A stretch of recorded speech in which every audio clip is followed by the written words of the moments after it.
औज़ुबिल्लाहिमिनश्शैतानिर्रजीम बिस्मिल्लाहिर्रहमानिर्रहीम। अस्सलाम वालेकुम डियर स्टूडेंट्स, आज हमने जो अपना टॉपिक स्टार्ट करना है, बेसिकली नया चैप्टर स्टार्ट किया। आज हमने चैप्टर नंबर 8 जिसका नाम है केमिकल रिएक्टिविटी, और इंट्रोडक्शन के हवाले से ही आज हम बात करेंगे। तो इंट्रोडक्शन में हमने ये जो अहम बात आज डिस्कस करनी है वो दो टर्म्स हैं।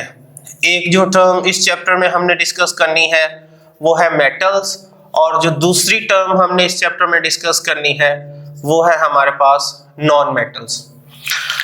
इसको हम लफ्जी मतलब जो होता है मेटल्स का, हम इसको धात कहते हैं, ठीक है, और जो नॉन मेटल्स होती है इन्हें हम गैर धात कहते हैं, ठीक है। अब मेटल्स का बहुत ज्यादा यूज होता है, ठीक है। आप देख सकते हैं जितने हमारे ऑटोमोबाइल्स हैं, यानी कि गाड़ियां या उससे रिलेटेड जितनी भी व्हीकल्स हैं, या डिफरेंट हमारे पास मैकेनिकल टूल्स हैं, या डिफरेंट हमारे पास मशीन्स हैं, या बहुत सी इंडस्ट्रियल मटेरियल है, वो सब जो है वो मेटल से मिलके चीजें बनी हुई हैं, ठीक है। आप जैसे बड़ी बड़े जो बॉडीज हैं, जैसे एरोप्लेन है, जैसे ट्रेन है, ठीक है, ये सब मैं एग्जांपल दे रहा हूं कि आप देख सकते हैं ये सब वो चीजें हैं जिनमें मेटल्स वगैरह का बहुत ज्यादा इस्तेमाल है। आप जितने भी इंडस्ट्रियल टूल्स हैं या हैवी मशीनरी है, ये सब कुछ जो है ये क्या है, मेटल्स हैं। तो मैं सिर्फ ये बताना चाह रहा हूं कि मेटल्स की कितनी ज्यादा अहमियत है। अब ये तो एक जनरल बातें जो हमने डिस्कस की है ना। इस चैप्टर में हमने मेटल का इंट्रोडक्शन डिस्कस करना है, उनके यूजेस डिस्कस करने हैं, उनकी जो चंद एक बातें जो मैं लिख रहा हूं वो हमने डिस्कस करनी है मेटल और नॉन मेटल की। सबसे पहले जो है इंट्रोडक्शन डिस्कस करना है कि ये मेटल्स क्या होती हैं, उसके बाद इनकी फिजिकल प्रॉपर्टीज डिस्कस करनी है, फिर केमिकल प्रॉपर्टीज डिस्कस करनी है, ठीक है, और फिर इनके आपस में क्या बिहेवियर्स होते हैं ये डिस्कस करने हैं, और इनके फिर यूजेस डिस्कस करने हैं, ठीक है। ये सारी चीजें हमने इस चैप्टर में डिस्कस करनी है। तो आइए देखते हैं। हम सबसे पहले जो हमारे पास हमने डिस्कस करना है वो है मेटल्स। जैसे लफ्जी मतलब मैंने आपको बताया है कि इन्हें आप धात कहते हैं, एक होगा तो धात होगी, ज्यादा होगी तो धातें कहेंगे। अब ये क्या है, आप कहेंगे एनी सब्सटेंस। अब सब्सटेंस से मुराद क्या है, atom, which can lose electron from its valence shell, यानी ऐसा एटम जो अपने वैलेंस शेल क्या कहते हैं, लास्ट मोस्ट आउटर जो शेल होता है उसे हम वैलेंस शेल कहते हैं। उसमें से अगर कोई एटम जो है इलेक्ट्रॉन को रिमूव कर दे या लॉस कर दे तो वो एटम क्या कहलाएगा, वो एक मेटल है। मैं पहले एग्जांपल दे देता हूं। जैसे आप देखेंगे सोडियम है, सोडियम की ये सलाहियत है कि वो एक इलेक्ट्रॉन निकाल सकता है, और एक इलेक्ट्रॉन निकालेगा तो उस पर एक पॉजिटिव चार्ज आ जाएगा। तो आपने चार्ज को देखकर एक नई टर्म बना ली कि जितनी मेटल्स होंगी वो इलेक्ट्रॉन जब लूज करती हैं तो उन पर एक चार्ज आ जाता है जो पॉजिटिव होगा। इस वजह से, इस चार्ज के हासिल करने की वजह से आप कह सकते हैं कि जो मेटल्स होती हैं ये इलेक्ट्रोपॉजिटिव नेचर की होती हैं। इलेक्ट्रोपॉजिटिव से क्या मुराद है कि इलेक्ट्रॉन लूज करती हैं और खुद पर ये पॉजिटिव चार्ज हासिल कर लेती हैं।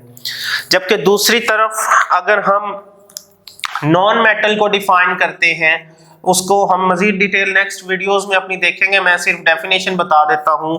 तो ये इसके अगेंस्ट है, इसके ऑपोजिट है कि वो एटम जो अपने वैलेंस शेल में इलेक्ट्रॉन को एक्सेप्ट कर ले, गेन कर ले, ठीक है, गेन कर ले, उस एटम को आप क्या कहते हैं, नॉन मेटल कहते हैं। जैसे ये क्लोरीन है, ये एक इलेक्ट्रॉन एक्सेप्ट कर सकती है और इस पर नेगेटिव चार्ज आ जाएगा।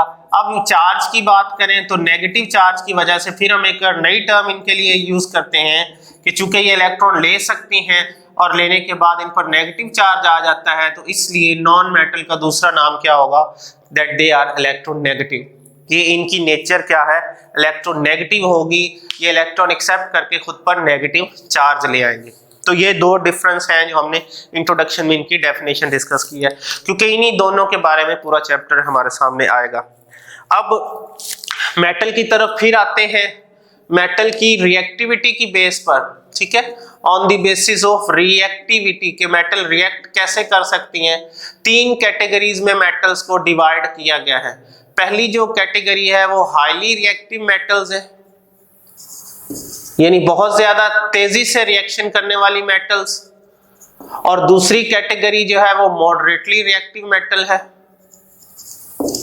यानी कि दरमियाने दर्जे पर रिएक्शन करने वाली मेटल्स, और तीसरी जो कैटेगरी है वो है लीस्ट रिएक्टिव मेटल। लीस्ट भी कह सकते हैं और इन्हें नोबल मेटल भी कह सकते हैं मेटल्स। अब इसकी एग्जांपल मैं दे देता हूं कि जो होती है हाईली रिएक्टिव मेटल, उसमें हमारे पास पोटाशियम आ जाता है, ठीक है, उसमें हमारे पास सोडियम आ जाता है, उसमें हमारे पास मैग्नीशियम आ जाता है, और उसमें हमारे पास एल्यूमिनियम आ जाता है। ये वो मेटल्स हैं जो हाईली रिएक्टिव है। इसको K से रिप्रेजेंट करते हैं, इसको Na से, इसको Mg से, और एल्यूमिनियम को Al से शो करते हैं। उसके बाद मॉडरेटली रिएक्टिव मेटल की बात करें, जो दरमियाने लेवल पर रिएक्ट करती है मेटल की, तो उसमें आप कह सकते हैं हमारे पास आयरन हो सकता है, जिंक हो सकता है, और हमारे पास उसमें लेड हो सकता है। आयरन को जो है Fe से रिप्रेजेंट किया जाता है, जिंक को Zn से, और लेड को जो है Pb से रिप्रेजेंट करते हैं। और आखिर में जो हमारे पास लीस्ट रिएक्टिव मेटल्स हैं, वो जो बहुत कम रिएक्शन करती हैं, उनमें पहली जो कैटेगरी है वो कौन सी है, वो कॉपर है, फिर जो आप कह सकते हैं सिल्वर है, और फिर आप कह सकते हैं आपके पास गोल्ड है, ठीक है। तो इनके भी सिंबल हैं, कॉपर का सिंबल Cu होता है, सिल्वर का जो है Ag होता है, और गोल्ड का जो है Au होता है। तो ये है इनकी तीन कैटेगरीज। ये शॉर्ट क्वेश्चन के पॉइंट ऑफ व्यू से चीजें पूछी जाती है कि मेटल्स क्या है, नॉन मेटल्स क्या है, और इनकी तीन कैटेगरीज क्या है। तो ये है आज का इंट्रोडक्शन हमने डिस्कस किया इस वीडियो में। इंशाल्लाह जो है मजीद जो नेक्स्ट टॉपिक्स होंगे अगली वीडियोस में आपको मिलेंगे। तब तक के लिए अपना ख्याल रखिएगा। अल्लाह हाफिज।